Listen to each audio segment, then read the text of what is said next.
Hello everyone, स्वागत है आपका हमारे चैनल इग्नू वाले पर। हम पढ़ेंगे BPSC 101 perspectives in public administration. कुछ महत्वपूर्ण क्वेश्चंस पर बात करेंगे जो आपके एग्जाम के पर्पस से इम्पोर्टेंट है। मोस्टली वही क्वेश्चंस हैं जो कि रिपीटेड हुए हैं और एक बार जान लेते हैं सबसे पहले कि कौन से पढ़ने वाले हैं। पहला तो है, हमारी बुक का नाम ही है पब्लिक एडमिनिस्ट्रेशन, तो उसका मीनिंग क्या है, उसका नेचर क्या है, उसका स्कोप क्या है, ये पढ़ेंगे। देन है यहाँ पर गुड गवर्नेंस। फिर उसके बाद हम चेस्टर बर्नार्ड के बारे में पढ़ेंगे, क्या उन्होंने कैरेक्टरिस्टिक्स दिए, कुछ मेजर कॉन्ट्रीब्यूशंस थे उनके। फिर यहाँ पर आएगा ह्यूमन रिलेशनशिप स्टडीज। ठीक है जी, ये पढ़ने वाले हैं। स्टार्ट करते हैं अपनी क्लास को विद फर्स्ट टॉपिक। ओके,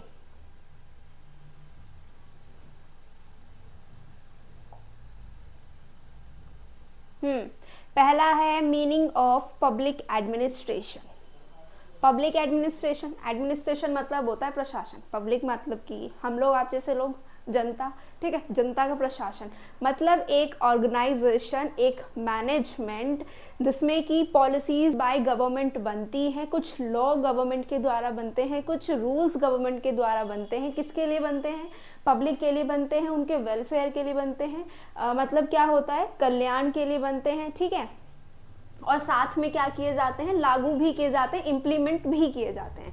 वही क्या होता है हमारा पब्लिक एडमिनिस्ट्रेशन। ठीक है, और साथ में ये क्या इन्वॉल्व करके रखता है, ऑर्गेनाइजेशन, प्लानिंग, डायरेक्टिंग, कंट्रोलिंग। मतलब अब गवर्नमेंट क्या कर रही है यहाँ पर, आपके लिए वर्क करे। पब्लिक एडमिनिस्ट्रेशन, गवर्नमेंट द्वारा रूल्स बन रहे हैं तो यहाँ पर उसे ऑर्गेनाइज करने का काम, उसको पूरा प्लान करेगी, फिर डायरेक्ट करेगी। उसके बाद पब्लिक एडमिनिस्ट्रेशन, जितने भी पब्लिक के रिसोर्सेज हैं, जो भी रूल्स रेगुलेशंस बनाए गए हैं, उनको कंट्रोल करने का भी काम किसका होता है, पब्लिक एडमिनिस्ट्रेशन का ही होता है। इसमें गवर्नमेंट क्या करती है, इन सभी को इंक्लूड करती है।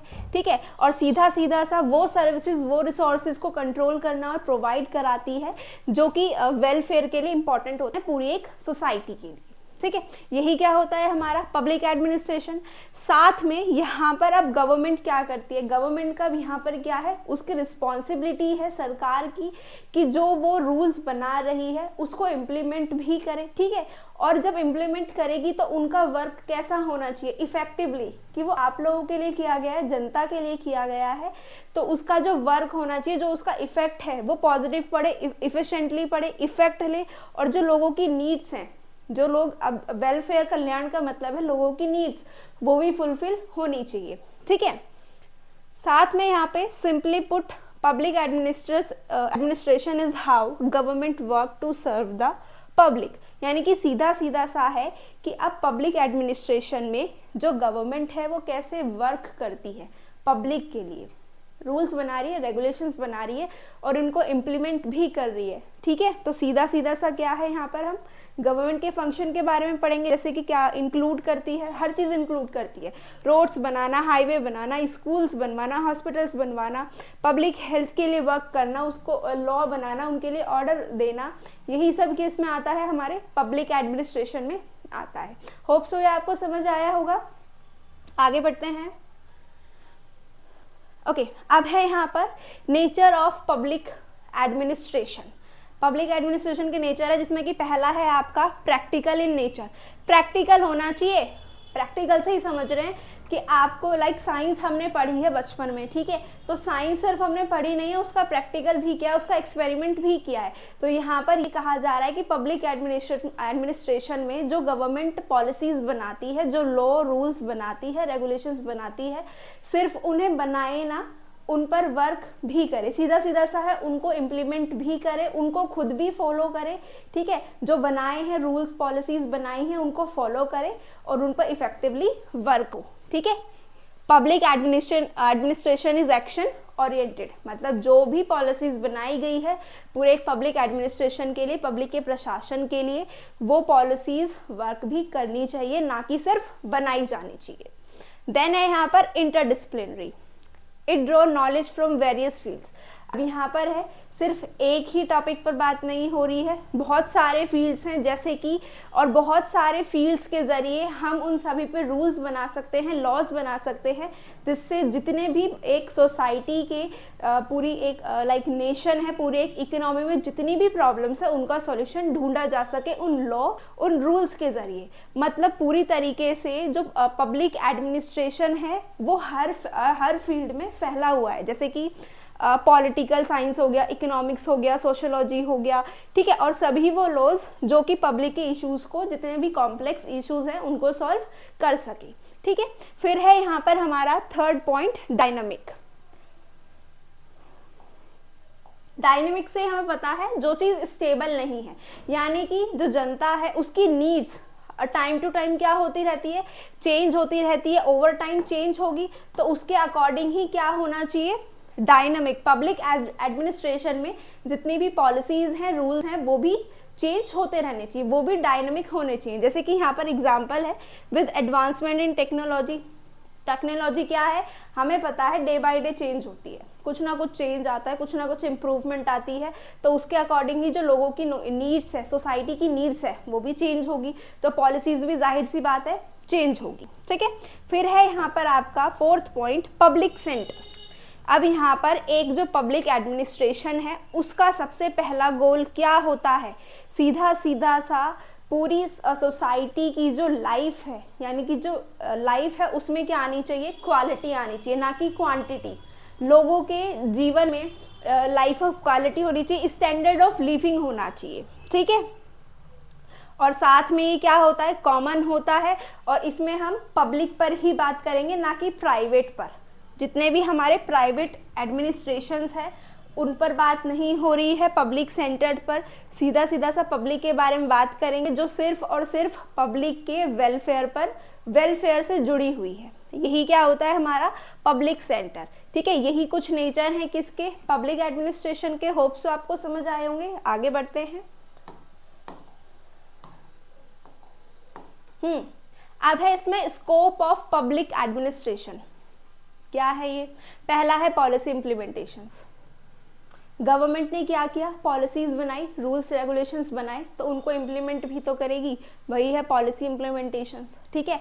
अब वो जो क्या है, पब्लिक एडमिनिस्ट्रेशन ने क्या कर लिया, इंश्योर कर लिया है कि अब जितनी भी पॉलिसीज हैं, जितने भी रूल्स हैं वो इम्प्लीमेंट किए जाएं, लेकिन उनका इफेक्ट भी कैसा आए, पॉजिटिव आए। सीधा सीधा सा जो इम्प्लीमेंट किया है उसमें सुधार आना चाहिए।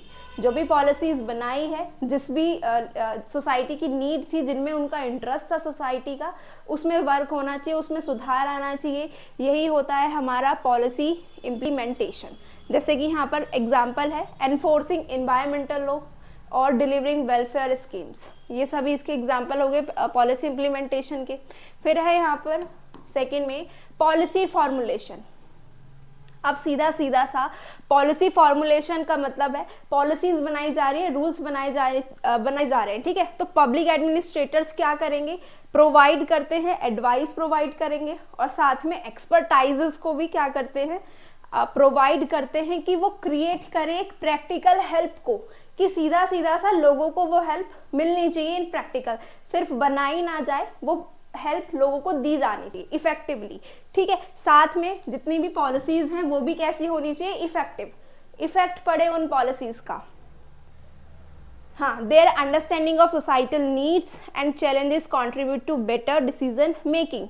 यानी कि यहाँ पर जितने भी एक्सपर्टाइज हैं या फिर पब्लिक एडमिनिस्ट्रेटर्स हैं, ठीक है, उनकी समझ होनी चाहिए किसको लेकर के, सोसाइटल की नीड्स को लेकर के। ऐसा नहीं है कि सोसाइटी की नीड कुछ और है और आप कोई और पॉलिसी बना रहे हैं, नहीं। सोसाइटी अगर बेटर एजुकेशन मांग रही है तो आपकी भी जो पब्लिक एडमिनिस्ट्रेशन है या फिर जो एक्सपर्टाइज है वो भी क्या करेंगे, सोसाइटल की नीड्स के अकॉर्डिंग ही पॉलिसीज बनाएंगे, ठीक है। और साथ में जितने भी चैलेंजेस हैं उनको फेस करे और एक डिसीजन ले, किसके हित में होना चाहिए, वेलफेयर के, कल्याण के हित में। फिर है यहाँ पर थर्ड पॉइंट पब्लिक सर्विसेज। जितनी भी पब्लिक एडमिनिस्ट्रेशन में रिस्पॉन्सिबिलिटी, पब्लिक सर्विसेज वही होती है, हेल्थ केयर, एजुकेशन, ठीक है, वाटर सप्लाई, यही सब क्या होती है, हमारी पब्लिक सर्विसेज होती है। तो जो पब्लिक एडमिनिस्ट्रेशन होता है वो जिम्मेदार होता है उन्हें प्रोवाइड करने के लिए, जो कि ज़रूरी है। कौन कौन सी यहाँ पे सर्विसेज हो गई हमारी, एजुकेशन, हेल्थ केयर, ट्रांसपोर्टेशन और वाटर सप्लाई। ठीक है जी, आगे बढ़े। होप सो आपको समझ आएगा, यही हमारे स्कोप होते हैं पब्लिक एडमिनिस्ट्रेशन के। आगे बढ़ते हैं। Characteristics of good governance. Good governance क्या होती है, एक गवर्नमेंट, एक ऑर्गेनाइजेशन या फिर एक पूरा मैनेजमेंट, ठीक है, जो वर्क करे, फेयरली वर्क करे, ठीक है, ट्रांसपेरेंसी हो जनता के बीच में और गवर्नमेंट के बीच में, ठीक है, लायबिलिटी हो, ठीक है, और क्या रिस्पॉन्सिबिलिटी होनी चाहिए, जो भी गवर्नमेंट क्या कर रही है, लोगों को सर्विसेज प्रोवाइड कर रही है। अभी हमने पढ़ा था पब्लिक एडमिनिस्ट्रेशन, मतलब उसमें हमने लोगों की नीड्स पढ़ी थी। तो same as it is government क्या करे, गुड गवर्नेंस क्या है, जो लोगों की नीड्स है उनको फुलफिल कर सके, उनको प्रोवाइड कर सके, ठीक है, जो इम्प्लीमेंट करेगी, जो पॉलिसीज गवर्नमेंट बनाएगी वो इफेक्टिवली वर्क भी करनी चाहिए। सीधा सीधा सा सोसाइटी का वेलफेयर होना चाहिए, किसके जरिए, गवर्नमेंट के जरिए, और वही गवर्नमेंट क्या कहलाएगी, गुड गवर्नेंस कहलाती है। ठीक है, सीधा सीधा सा यही होता है। अब यहाँ पर क्या है, सेकेंड पॉइंट में ये इंश्योर करती है, वही डिसीजंस बनाएगी, वही डिसीजंस लेती है जिसमें बेस्ट इंटरेस्ट होता है सोसाइटी का, और साथ में प्रमोट करती है किसको, अकाउंटेबिलिटी को, फेयरनेस को, पार्टिसिपेशन को। ठीक है जी, यानी कि यहाँ पे गवर्नमेंट सीधा जवाबदेही भी है, फेयरनेस भी है, यानी कि कोई भेदभाव नहीं है। ठीक है, सभी क्या है, समान रूप से जो सरकार है सभी के लिए, जितनी भी जनता, जितनी भी वो पूरी सोसाइटी है, सभी के लिए कैसी है, समान है, सभी के लिए एक जैसा व्यवहार करेगी और सबके लिए वर्क करेगी। ठीक है जी, यही क्या होते हैं, गुड गवर्नेंस होते हैं। एक बार हम कुछ कैरेक्टरिस्टिक्स पढ़ लेते हैं गुड गवर्नेंस के। पहला है पार्टिसिपेशन।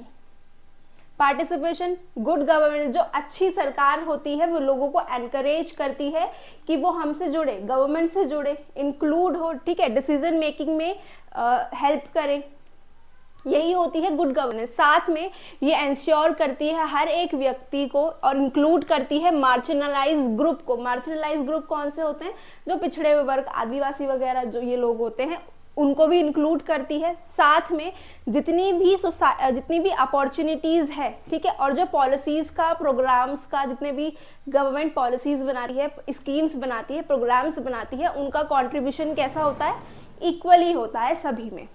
ठीक है, सबको वो अपॉर्चुनिटी देती है।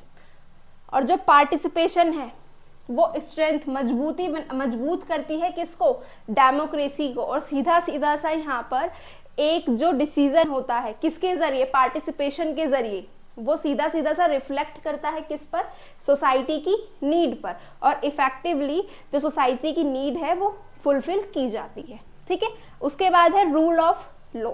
ये क्या है, अब गुड गवर्नेंस में हर एक कैसा इक्वली ट्रीट होगा, हर एक व्यक्ति क्या है, इक्वली है सरकार के लिए, कोई ऊंच नीच नहीं है, कोई जात पात नहीं होती, कोई धर्म अधर्म नहीं होता, सब सरकार के लिए क्या है, एक ही है। उस जो भी सरकार लॉ बनाएगी उसमें सभी के लिए इक्वली उन सभी को ट्रीट किया जाएगा, और साथ में उसमें जितने भी गवर्नमेंट के अधिकारी हैं वो भी उस लॉ में इंक्लूडेड होंगे। ठीक है, laws are apply fairly, consistently and justice is accessible to all citizen. सभी सिटीजन्स के लिए लॉस क्या है, सीधा सीधा सा हमने अभी पढ़ा, इक्वल है, कोई भेदभाव नहीं है किसी के लिए भी। ठीक है, साथ में ये प्रमोट क्या करता है, जो ये फेयरनेस है, ठीक है, जो सभी के लिए इक्वली लॉ में हम यहाँ पे रूल्स में इक्वली सभी को ट्रीट कर रहे हैं, वो क्या प्रोवाइड करता है, क्या प्रमोट करता है, ट्रस्ट। लोगों का सरकार के प्रति क्या बनता है, विश्वास बढ़ता है। ठीक है, और साथ में अकाउंटेबिलिटी, सरकार की जनता तक जवाबदेही होती है, रिस्पॉन्सिबिलिटी होती है, वो भी क्या होती है, प्रमोट होती है। ठीक है जी, ओके। अब है यहाँ पर ट्रांसपेरेंसी। सीधा सीधा सा ट्रांसपेरेंसी का मतलब है जो भी डिसीजंस लिए गए हैं, जो भी एक्शंस लिए गए हैं, ठीक है, ओपन फॉर पब्लिक स्क्रूटिनी। यानी कि जितने भी एक पब्लिक के इश्यूज है, प्रॉब्लम्स है, ठीक है, वो सभी के लिए उन्हीं इश्यूज को, उन्हीं प्रॉब्लम्स को सॉल्व करने के लिए जो डिसीजंस लिए गए हैं, जो एक्शन लिए गए हैं, वो जनता के सामने सभी खुले हैं कि आपकी प्रॉब्लम है, आपकी नीड है, तो हम ये पॉलिसीज बनाएंगे। गवर्नमेंट कहती है, ट्रांसपेरेंसी है, गवर्नमेंट बता रही है कि हमारे पास ये एक्शन, हम ये एक्शंस लेंगे, ये पॉलिसीज है, ये वर्क करेंगे, ये डिसीजन है हमारा, सीधा सीधा सा, ठीक है। Citizens have access to information.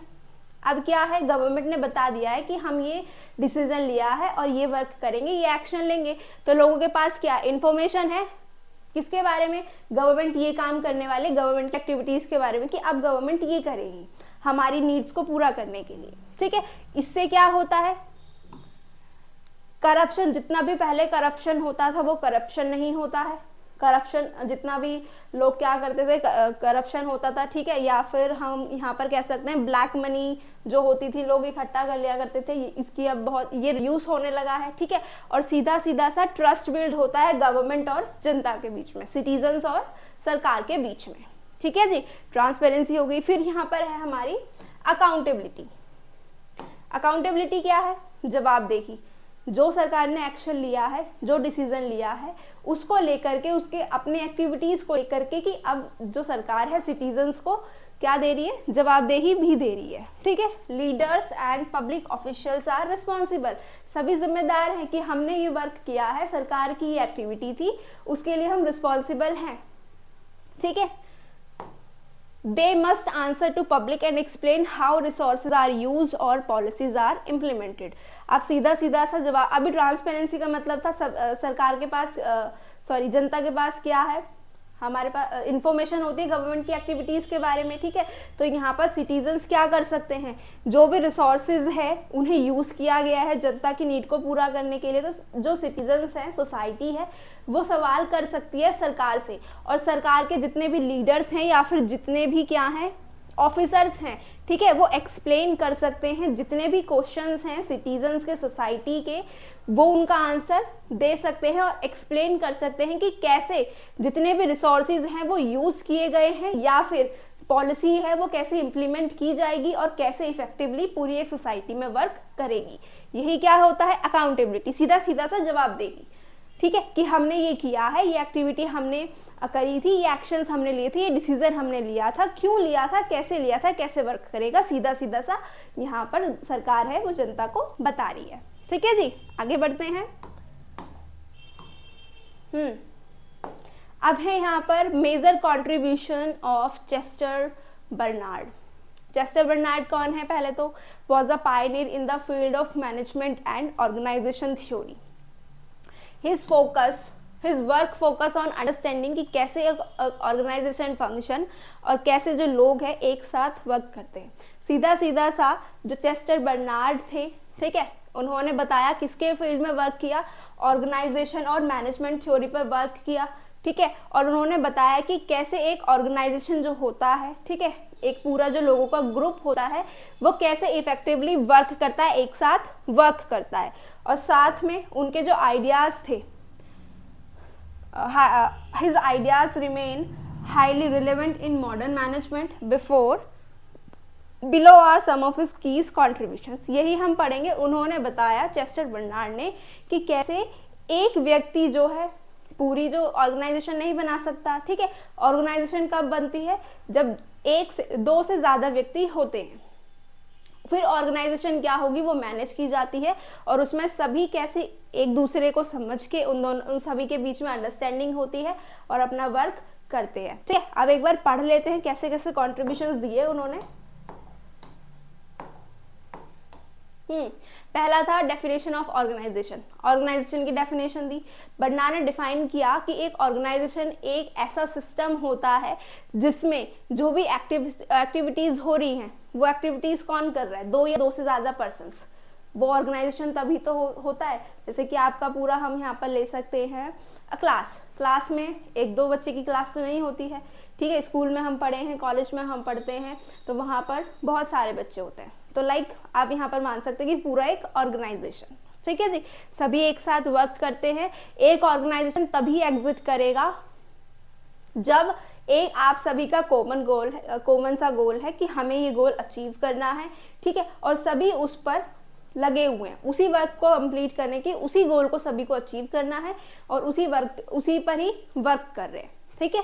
फिर है यहाँ पर उन्होंने एक कॉन्सेप्ट दिया अथॉरिटी का, क्या है, Barnard introduce the idea of acceptance authority. फिर से एग्जाम्पल लेते हैं क्लास में इसका एक्सेप्टेंस अथॉरिटी का, कि क्लास में मॉनिटर बनाया जाता है। आप में से ही कोई मॉनिटर हुआ करता था, हमारी क्लास में 12 तक मॉनिटर होते थे, ठीक है, तो हम में से ही होता था, हम ही सभी स्टूडेंट्स में से ही होता था।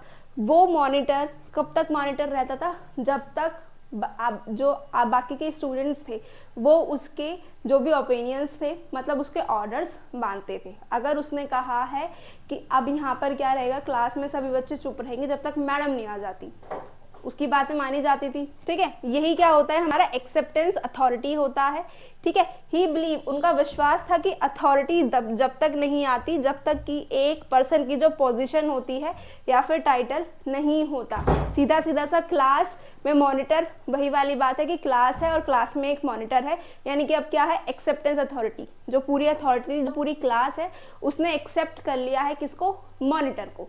तभी तक तो है वो व्यक्ति मॉनिटर, अदरवाइज अगर आपने ही नहीं माना कि नहीं है मॉनिटर, तू कौन होता है मॉनिटर होकर के क्या बन रहा है, मतलब लाइक, ठीक है।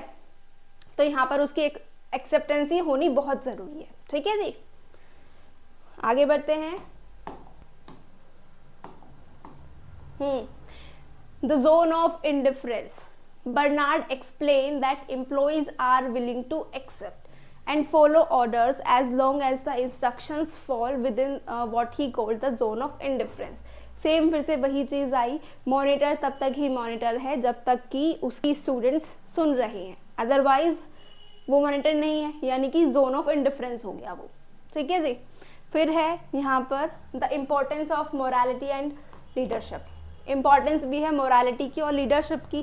क्या है, बर्नार्ड ने बताया कि जो लीडरशिप है वो सिर्फ एक अथॉरिटी ही नहीं है, लेकिन सीधा सीधा सा क्या है, एथिकल बिहेवियर पर भी डिपेंड करता है।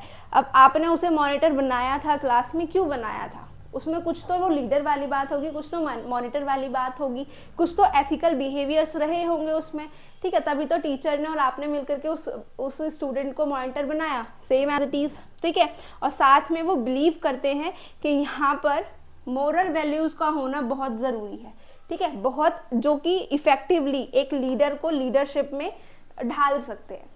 एक लीडर में यानी कि सीधा सीधा सा मोरल्स होने बहुत इंपॉर्टेंट है, एसेंशियल है, ठीक है। तभी यहाँ पर क्या होता है, पूरी एक ऑर्गेनाइजेशन में क्या बिल्ड होता है, विश्वास, एक ट्रस्ट बिल्ड होता है पूरी एक ऑर्गेनाइजेशन में, ठीक है जी। आगे बढ़ते हैं। ओके, होप सो ये आपको समझ आया होगा। अभी हमने पढ़ा चेस्टर बर्नार्ड, ठीक है, उसके उनके कुछ मेजर कॉन्ट्रीब्यूशंस थे, किस किस पर थे हमने पढ़े। अब है यहाँ पर ह्यूमन रिलेशन स्टडीज। क्या है human relation study? Human relation study is a field of management that focuses on understanding and improving relationship among people in the workplace पर आप जॉब भी करते होंगे, आपकी फैमिली में से कोई जॉब करता होगा, ठीक है, तो हमारे रिलेशन बनते हैं, कलीग्स होते हैं हमारे, उनके बीच में हमारे सीनियर जूनियर होता है, हमारे बॉस होते हैं, ठीक है। उन सभी में क्या होता है, एक रिलेशनशिप बनता है। तो उसको समझना, उस पूरे एक मैनेजमेंट में, ठीक है, उन सभी को समझना, साथ में क्या करना, उसमें इम्प्रूवमेंट लाना उन रिलेशंस में, वर्क प्लेस पर, वही हमारा क्या होता है, ह्यूमन रिलेशन स्टडी होता है। पूरे उस एक मैनेजमेंट में, पूरे एक ऑफिस में, पूरे एक ऑर्गेनाइजेशन में उन सभी को समझना और साथ में उसे इम्प्रूव भी करना, क्या कहलाता है, ह्यूमन रिलेशन स्टडीज, ठीक है। अब साथ में ये एम्फसाइज करता है कि जो इम्पोर्टेंस है ट्रीटिंग का एम्प्लॉयज़ के साथ, एक इंडिविजुअली अगर एक बॉस है वो आपसे बेटर ट्रीट नहीं कर रहा है, ठीक है, आपसे दूर दराज से बात करता है, कुछ सिखा विखा नहीं रहा है, कुछ स्किल्स वगैरह नहीं दे रहा है, बस उसको काम चाहिए, काम दो, कोई टाइमिंग नहीं है, कोई डिसिप्लिन नहीं है किसी की भी, बॉस में खुद नहीं है तो बाकी के एम्प्लॉयज़ में कहाँ होगी, तो क्या वो एक वर्क प्लेस, वहाँ पर कोई भी एक व्यक्ति वर्क कर पाएगा, नहीं। तो यहाँ पे सीधा सीधा सा है कि जो एक इंडिविजुअल है उसकी नीड्स, उसकी फीलिंग्स ठीक है, साथ में उसको मोटिवेशंस भी देना चाहिए, rather than just as a worker or parts of a machine. मतलब कि सीधा सीधा सा उसे एक वर्कर या फिर एक मशीन का पार्ट नहीं समझना है, उसकी फीलिंग्स, उसकी जो भी नीड्स हैं, और उसको साथ में टाइम टू टाइम मोटिवेट भी करना है। ठीक है, This approach emerged in early 20th century as a response to the traditional scientific management approach, while focus only efficiency and productivity. ये जो अप्रोच है ये इमर्ज हुई किसमें, 20th सेंचुरी में। कैसे की, किसके रिस्पॉन्स में, ट्रेडिशनल साइंटिफिक मैनेजमेंट अप्रोच के अकॉर्डिंग, जिसमें कि सिर्फ और सिर्फ फोकस किस पे किया जाता है, एफिशिएंसी पे और प्रोडक्टिविटी की। प्रोडक्ट जो भी आप प्रोडक्टिविटी कर रहे हैं वो ज़्यादा से ज़्यादा होनी चाहिए, साथ में इफेक्टिवली भी होनी चाहिए, एफिशिएंसी के साथ कुशलतापूर्वक होनी चाहिए। ठीक है, तो यहाँ पर जो ह्यूमन रिलेशन स्टडीज़ है वो हाईलाइट करते हैं सोशली और इमोशनली एस्पेक्ट्स को। ठीक है, यानी कि लोगों के इमोशनल्स को, कि कैसे एक वर्क पर उनकी फीलिंग्स, उनकी नीड्स को भी इम्पोर्टेंस देनी है। साथ में एक कैसा वातावरण आपको वहाँ पर क्रिएट करना है, सपोर्टिव भी और पॉजिटिव भी। यही क्या होता है, ह्यूमन रिलेशन स्टडीज। आगे बढ़ते हैं। ओके, आपके कुछ की फीचर्स हैं, जैसे कि focus on people, not only for, बस आपको यहाँ पर फोकस सिर्फ किस पे करना है, अपने प्रोडक्टिविटी पर नहीं, लोगों पर भी फोकस करना है।